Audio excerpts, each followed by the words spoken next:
एक दिव्यांग मुलगा आहे, कर्मबधिर आहे, तर त्याचं निवड झाली होती. आयुक्तांचे आदेश आहेत, सगळं आहे, तरी त्यांना जॉईन का करून देत नाही आपण? आयुक्तांचा आदेश म्हणे ना आपल्याला.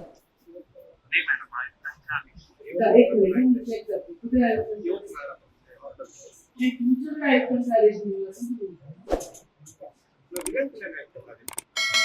टेम्पररी डिसेबिलिटीसाठी जॉईन करून घेतलं असेल तर टेम्पररी, तर त्याचा विचार करावा आणि मला ते रिपोर्ट करा काय ओके.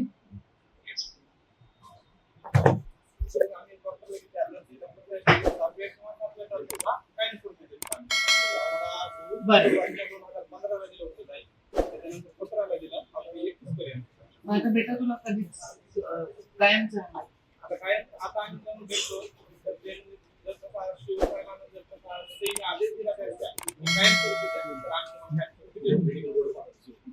तू फॉलो कर.